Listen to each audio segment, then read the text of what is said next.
Assalamualaikum warahmatullahi wabarakatuh. Haturan mitra tepang dangu deui sareng Mang Barna. Urang ngadongeng deui neraskeun hanca garapan nu katuna.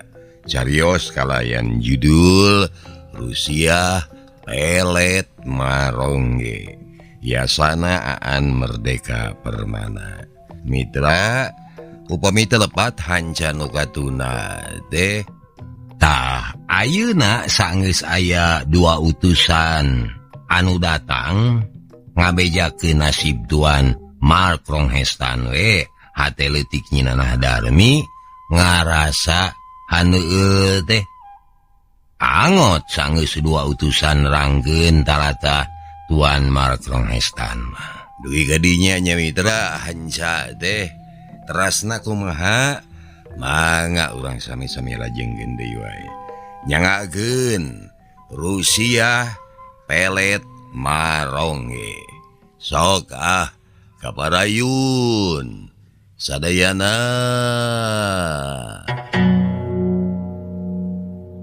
Tuan Marongge teh talata omat bejakeun cenah ka Nyinanah Darmi yen dirina nyoso bogoh ka sia Nyai.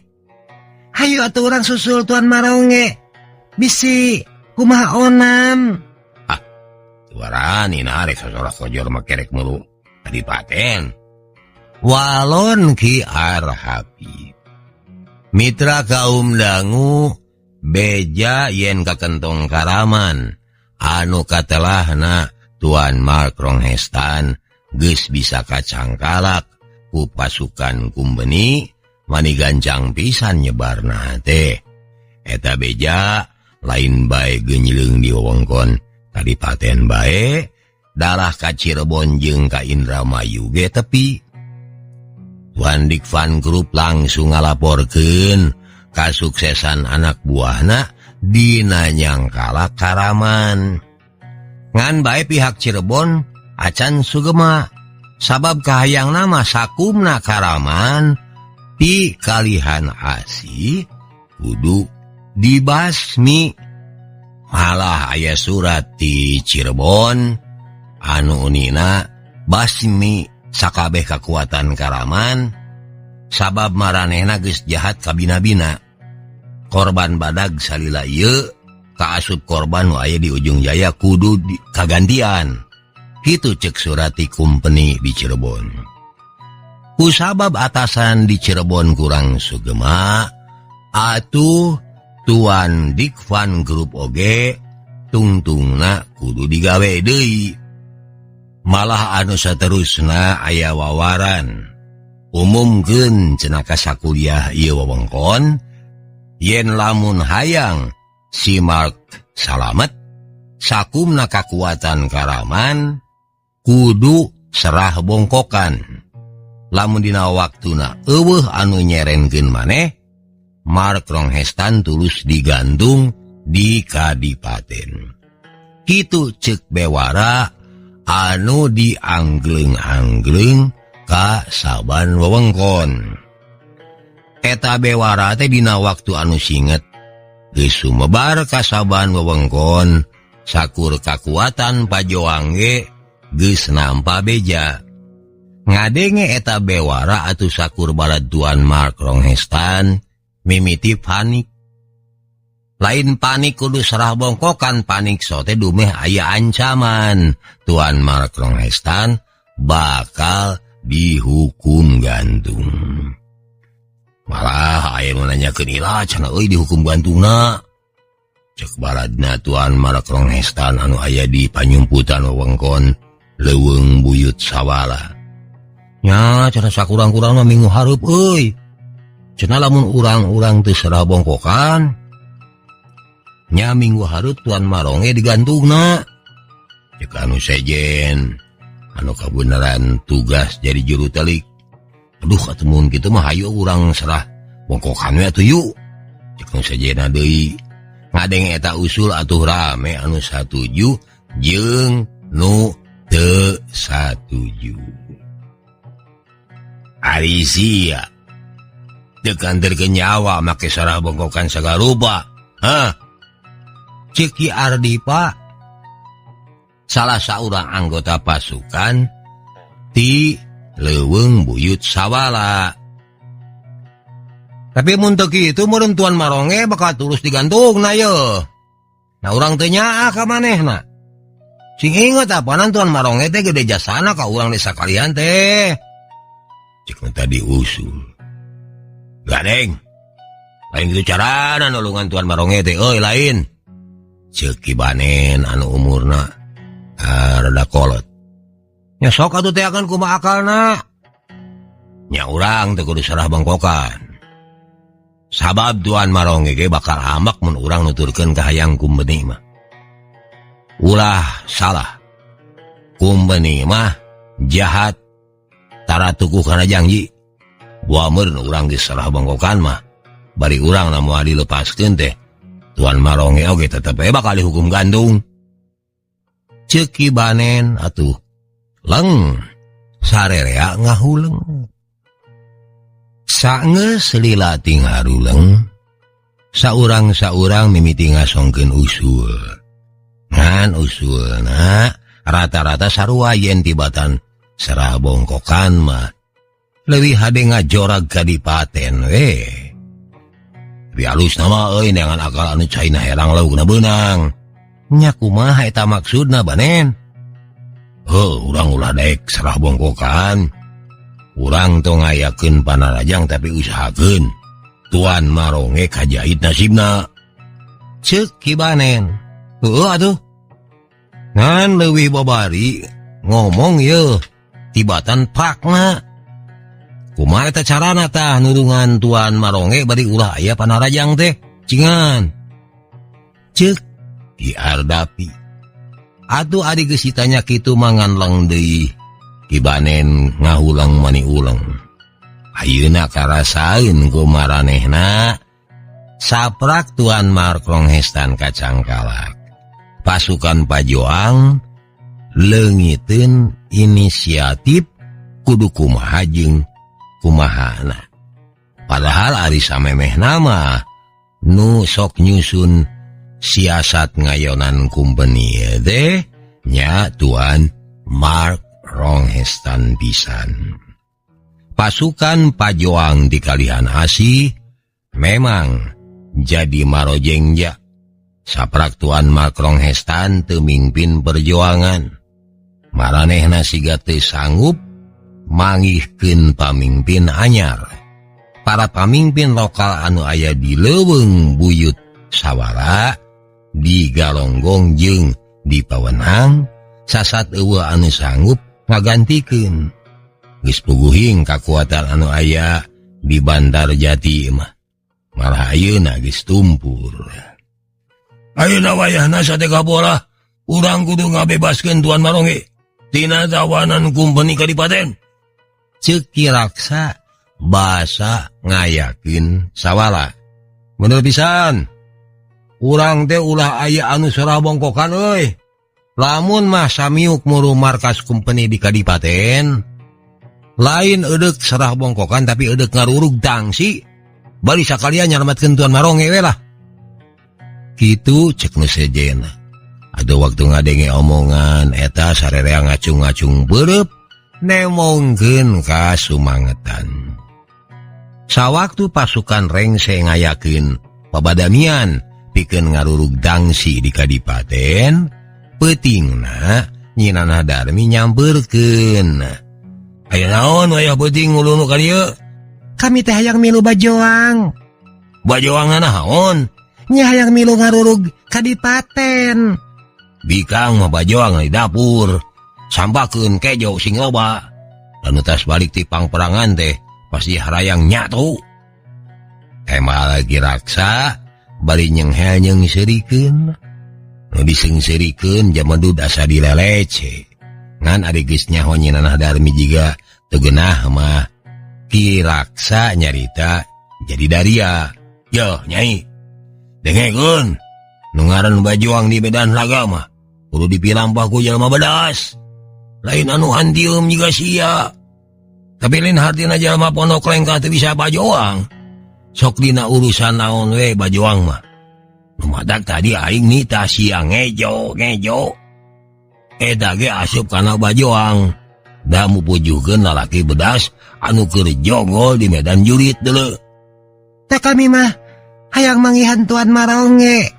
Mun geus tepung kami eudek menta di hampura. Ceuk Nyi Nanah Darmi akhirna. Kiraksa surti kana jalan pikiran Nyi Nanah Darmi. Buktina manehna ge ungut-ungutan. Ceuk Kiraksa doakeun we sangkan pasukan anu ngarurug tangsi kadipaten sing hasil ngajait nasib Tuan Markronghestan. Mun geus bisa mawa deui Tuan Maronge ka dieu, sia ulah mah ham-ham narima kasih manehna. Da jiga manehna teh wening ka adi-adina hayang nang dayungan hirup sia teh Nyai. Ceuk Kiraksa. Samemeh perlu ngayakeun serangan ka tangsi kadipaten. Juru telik diutus heula jang ngintip jeung ngawaskeun kaayaan di kadipaten. Ngan bae basa maranehna geus mulang, beja anu ditepikeun teh teu matak nyugemakeun. Hah, riweuh Kiraksa geuningan tangsi teh. Kabireungeunna teh beuki kekep. Ceuk tukang rajungan anu anyar datang di Cirebon. Cenah teu kurang ti 200 anggota kompeni ti Cirebon. Ngalut cenah tarumpak kuda mulu tangsi kadipaten. Jigana maranehna apal kana kakuatan urang. Jangan jaga keamanan tangsi. Dikirim pasukan badag ti Cirebon. Ceuk juru telik. Ngadenge eta laporan atuh sararea ting haruleng. Ardabi. Sabaraha jumlah pasukan urang lamun dihijikeun ti 3 jumpluk panyemputan teh? Ceuk Kiraksa teu manya ka Ki Ardapi. Nya 40 kurang hiji Kiraksa. Mana? Kiraksa rumenghap eungap ngadengena. Nah, geus teu bisa ditambahan deui Ardapi. Nya lamun ini katu taki-aki dikerid mah, nya dikerid peuti mah aya we meureun kana 60. Cuma aduh. Omong Kiraksa. Kiraksa ngarasa bingung kumaha carana ngatur kakuatan. Sabab ceuk manehna kakuatan teh teu saimbang. Jumlah anggota kompeni nu aya di kadipaten ayeuna jauh leuwih loba deui. Ngarurug kadipaten jigana moal bisa ko jalan terang-terangan euy. Urang kudu inget kana caritaan Tuan Maronge yen serangan anu alus mah nyaeta ku jalan darencepan. Ceuk Kiraksa jiga anu nyarita kasorangan. Kituna teh bari nyebutkeun soal aya sababaraha urang anggota kompeni anu paeh teu pupuguh di tangsina. Manehna teh pasti tina ladang bola-bola anu darencepan. Teuing saha jalma anu eces harita aya Bajoang anu cecalencengan pikeun maehan kompeni di tempatna. Urang nurutan gitu ya tuh. Ceuk Kiraksa. Ngadenge eta carita anu sejen can wani nyatujuan atawa nyebut teu satuju. Jigana maranehna keur ulang mikir atawa keur nimbang-nimbang naha hade henteuna nyieun tarekah sarupa kitu. Mitra kaum dangu tuna anu keur baringung mikiran cara dina upaya nulungan Tuan Markronghestan. Ayeuna urang ngabandungan ketak jajaka senawa deui wae. Jajaka senawa ayeuna teh keur meujeuhna bangreung jeung keur meujeuhna bunga. Ari anu jadi sabab manehna ku Tuan Van Dyck Van Group dipuji salaku anggota kompeni anu geus boga jasa. Kapanan kacangkalakna Tuan Markronghestan teh teu leupas tina jasa-jasa senawa anu geus jadi tuduh jalan. Ye keur diusulkeun ka Cirebon sangkan narima upah lobana 100 gulden. Sabab geus jasa nuduhkeun di mana si Mark ayana. Ceuk Tuan Van Dijk Krupp napakan tak-tak jajaka senawa. Ngan bae saenggeus ngadenge jumlah jajaka senawar dakrung. Tuan, nah ada anu diumumkeun mah hadiahna teh 1000 gulden. Cek jajaka senawa panasaran. Ngadenge kitu Tuan Dijk Van Krupp seuri. Ye teh hayang duit loba ya? Ha?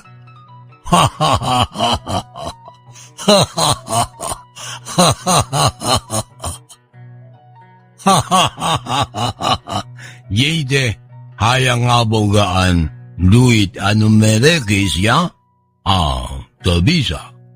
Hadiah 1000 gulden teh jang anu maehan si Mark. Ye mau ku nuduhkeun ya. Tema Tuan Dijk Van Krupp. Ngadenge kitu jajaka senawa ukur bisa ngahulang.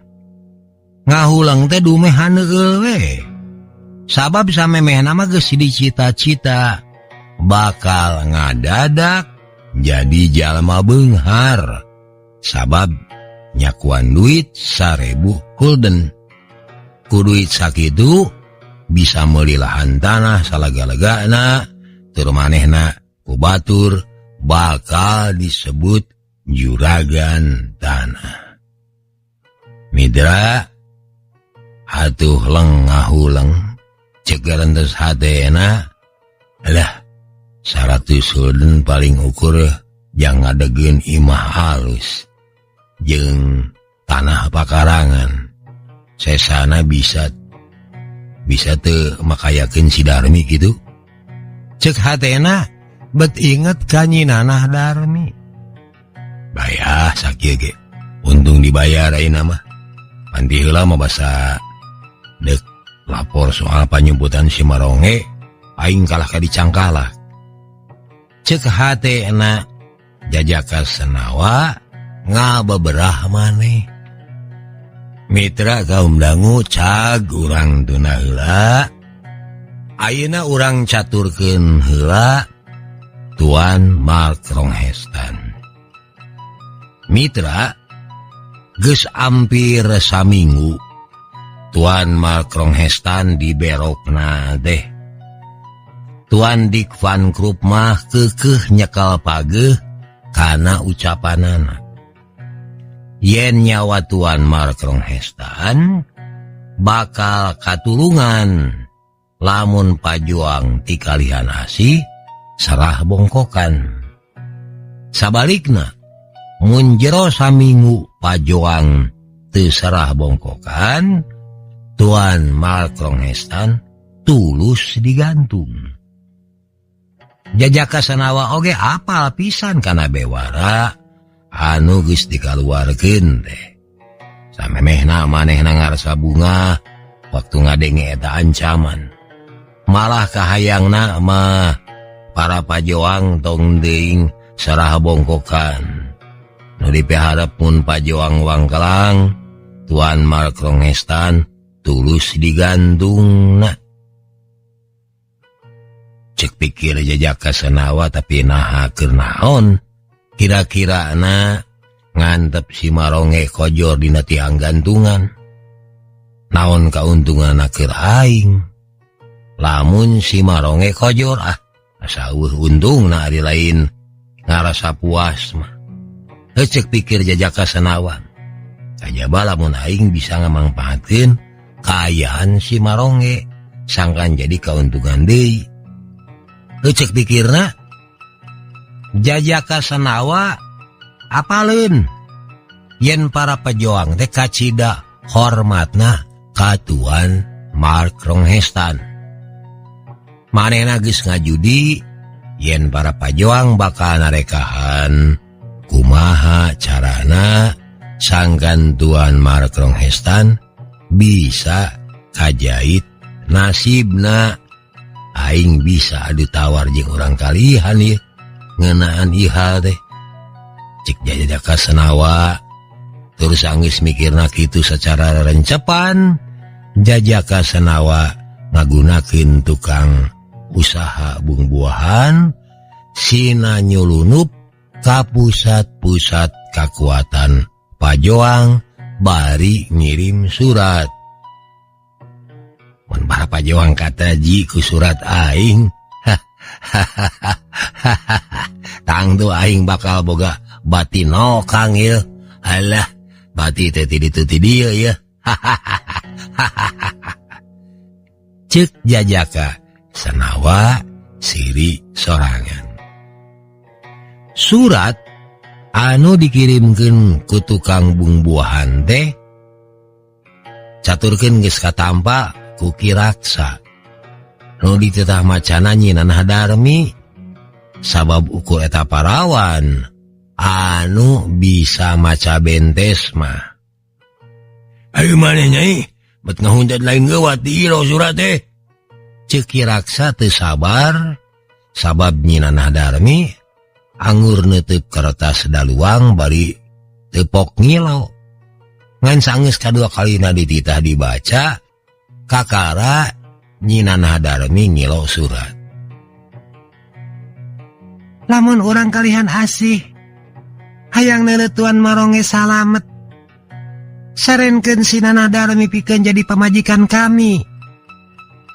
Ceuk Nyi Nanah Darmi maca surat. Sorana haros-hos awakna ngadeg-deg. Saha eta nu ngirim teh Nyai? Si Senawa.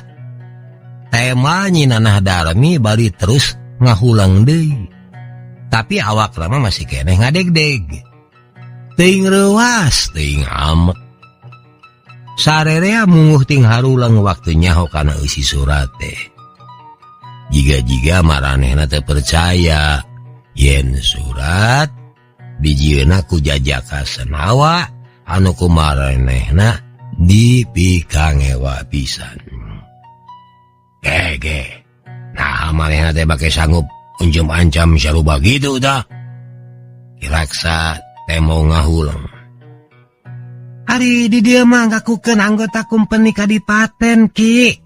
Baru eta kunyuk teh geus biluk ka kumpeni. Ceuk Ki Raksa gegetun. Nu sejen caricing. Ngan bae saboting harulang kitu. Maranehna jadi asa kaingetan. Kana sababaraha kajadian anu geus kaliwat. Sababaraha kali urang kalihan salamet tina panarjang musuh ku sabab samemehna aya surat anu ngabejakeun yen bakal aya serbuan di kumpeni. Moal mah eta ge surat beunangna si Senawa gitu. Nyao, da surat tu ti heula mah teu make ngaran sasaha. Teu jiga nu ayeuna. Temal Ki Raksa bari ngahuleng salila-lila. Urang ajar eta menggelug teh. Rajeun daek Bajoang. Kudu aya upahna. Kacida. Ceuk Ki Raksa ngagerneng sorangan. Bajoangan naon kitu manehna teh Ki? Ceuk Ardapi pipilueun nyarita. Nya ku aing mah dianggap Bajoang we. Da nyebut sanggup ngabebaskeun Tuan Maronge. Mangkaning ku Tuan Maronge teh urang kacida butuhna. Buktina dina hareupan loba masalah kieu. Urang teh bisa mutuskeun jiga keur aya manehna. Omong Ki Raksa deui bari semu ngahuleng. Kami mah teu nganggap manehna milu Bajoang. Jeung teu adeuh we deui mena upahna oge. Sia montong daek dijieun upah deuleu Nyai montong. Ceuk Ki Ardapi ngareret ka Nyi Nanah Darmi. Hari anu diteuteub mah gawerangan ngahulang we deui jiga anu tinggal kalongeun. Ken bae kami daek jadi tanon mah upah mah ken bae. Omong Nyi Nanah Darmi nyarita tatag. Ngadenge kitu atuh nu sajenting polotot. Asa teu percaya. Ari sia. Aku mah pikiran teh. Sia montong daek dihina jeung dilalece. Sarupa kitu. Sia montong hayang ngagugu nafsu angkara murka. Eueuh hargaan deuleu. Dikawin ku eta mangkeluk mah eueuh. Ceuk Ki Ardapi amek-amekan. Ngan bae ari Nyi Nanah Darmi mah keukeuh we nyebutkeun daek nuturkeun kahayang jajaka senawa. Nah sia bogoh kitu ka si Beke teh. Beke lin eta budak teh. Ceuk Ki Ardapi masih keneh amek. Ken bae Beke oge da moal ditarajean ieu. Kumaha? Nya ken bae Beke oge da moal ditarajean ieu. Emang Nyi Nanah Darmi bari jemedud. Ya Nyi sia Darmi sia teh boga maksud sarupa kitu. Bener kitu sia boga kasih senawa. Mitra pada ngarentok kitu teh akhirna Nyi Nanah Darmi sumegruk ceurik. Beuki lila ceurikna beuki kanyanyerian.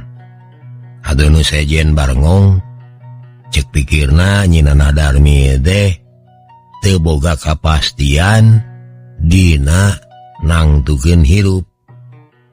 Sia mah jiga anu teu boga cecekelan nyai. Meni gampang pisan. Teu boga cecekelan nu kitu teh ngaranna. Mana kieu ge boga cecekelan? Naon dicekal ku sia? Nu dicekal ku kami eueuh deui Iwati. Hayang bajoang. Moanya nyarenkeun awak. Jeung digoromel ku si senawa. Disebutkeun perjuangannya. Ki Raksa amek. Ngan ari ku Nyi Nanah Darmi mah geubat diterangkeun. Kami mah bajuang teh ku jalan pangorbanan. Pepeuriheun teu bisa jogol, ngangkat gobang, atuh bajuang ku ngabebaskeun Tuan Maronge. Kami boga dosa ka manehna. Ayeuna eta dosa kudu ditebus ku pangorbanan. Mun kami nyarenkeun awak kasih senawa, upahna kadiekeun Tuan Maronge. Mun nya kitu meureun kakuatan pasukan bakal pulih deui. Mun bisa pulih meureun eta teh jasana kami. Kitu lin.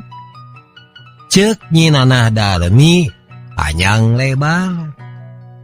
Demi ngadenge omongan Nyi Nanah Darmi sarupa kitu ngan leng bae sakur nu aya ting haruleung. Jiga kabeh jalma teh kasirep ku ucapan Nyi Nanah Darmi anu teu diduga samemehna. Kapikir ku maranehna cenah nya. Mun kitu mah Nyi Nanah Darmi teh hayang jadi wadal keur perjuangan. Tapi naha pantes manehna ngawadalkeun kahormatan diri demi perjuangan. Aing ditarimakeun pangorbanan sia teh. Darmi ngancek aing asa teu perlu teu kaki gituan teu. Nah urang dieu teu hayang mun Tuan Maronge salametina Pancabaya. Aduh hai. Sagumna bajoang. Bakal kacidami harapna Tuan Maronge bisa balik deui bari gayaan salamet. Ngan aing teu hayang bari ngawadalkeun ajen diri awewe. Geus bae nyai. Sia mah teu kudu gigituan. Ongkoh dina aing idinan geus cantang tu ditarimakeun ku Tuan Maronge. Manehna teu hayang dibelaan ku ajen diri awewe.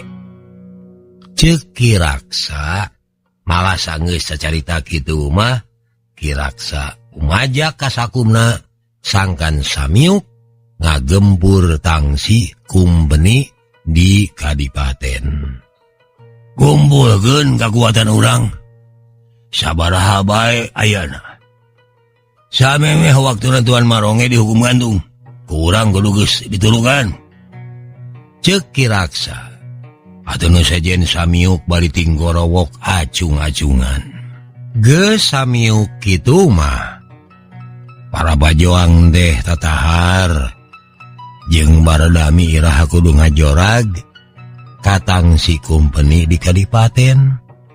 Cek maranehna sapoe samemeh hukuman diayakeun, maranehna kudu geus bisa ngajait nasibna Tuan Mark Ronghestan. Mitra kaum dangu tuna kagiatan nu keur lumangsung di pawenang. Ayeuna urang ngabandungan lalakon Ki Adhari jeung Ki Yaksi. Seueur pisannya ya pamaena mitra. Maranehna hirupna keur kadungsang-dungsang di desa Kalihan Asih. Ki Adhari anu kumeukeuh hayang meunangkeun Nyi Nanah Darmi itu kaharita hatena masih ngageremet jeung masih keneh penasaran. Kurang ajar.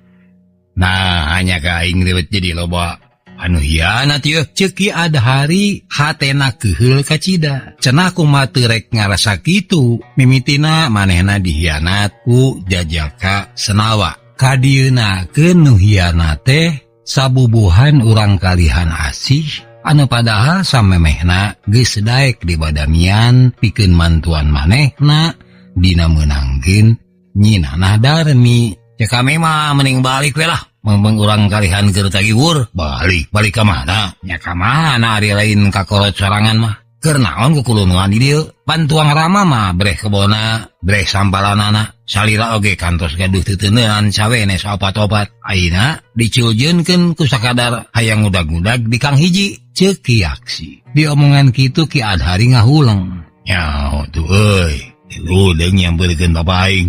Mun aing datang bawa dicarekan lak-lak dasar aparan anu mimitina mah aing kautus ngalamar si Darmi. Nah, cenah ayeuna kalah amblang-amblangan teu puguh, bawa aing ku sasahage geus dilapurkeun dianggap ojor euy. Nya kada kitu atuh. Emang Ki Yaksi. Ayo atuh. Nya bisa ninggalkeun Kalihan Asih mah. Ayeuna mah kana bisa sabab lemur teu dijaga euy. Ayo urang lunta. Ceuk Ki Yaksi deui. Da memangnya urang Kalihan Asih teh keur tagiwur sabab ngadenge beja dicangkalakna Tuan Mark Ronghestan ku kumpeni, jadi boro-boro nalingakeun anu kalabur. Ki Adhari jeung Ki Yaksi anu salila ieu teu meunang ninggalkeun lemur, harita mah bisa laluasa kabur ti eta tempat. Ingkahna ka mana maranehna oge sabenerna mah acan boga kapastian anu jinek.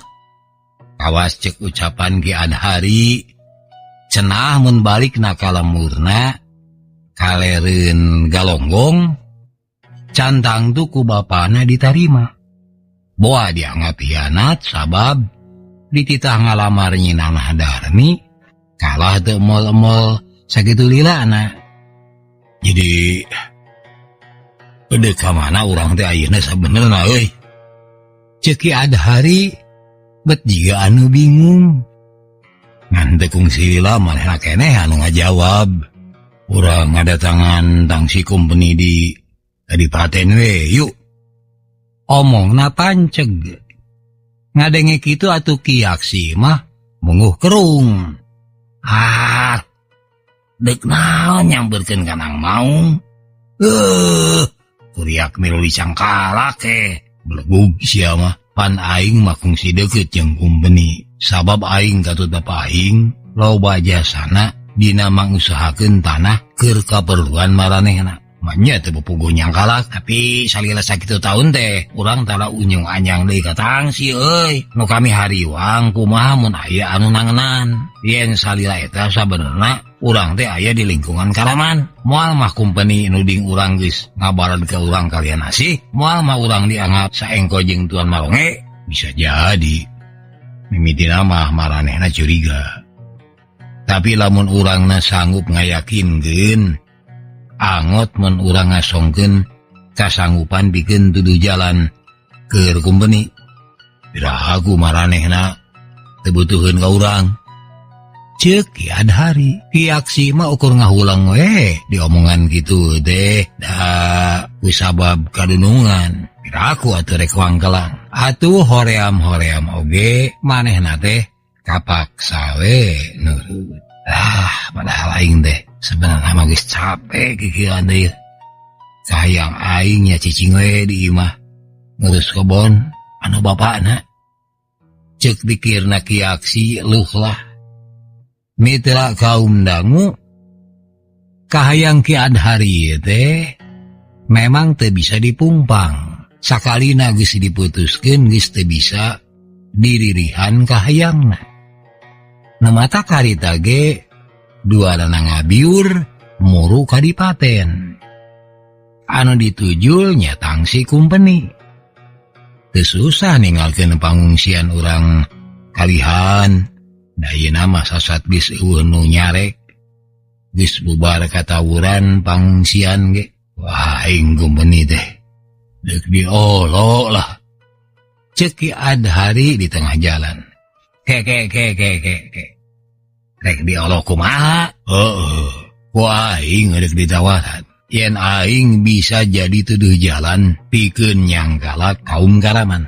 Ngan lamun aing geus bantuan maranehna kudu mere ubah. Rek menta ubah naon? Ubah kebon atawa lahan tanah. Kan maranehna ge ieu sasat naon gitu jalma-jalma hawak kana tanah urang company mah. Ceuk Ki Aksi gogodeg. Da disangkana Ki Adhari tetep sarakah ku pakaya. Aing mah teu butuh ku pakaya deui, butuh teh ku bikang. Kitu ge teu samarang bikang. Aing mah tetep butuh ku si Darmi. Ya naon patalina antara kasanggupan jadi tuduh jalan jeung si Darmi. Cing.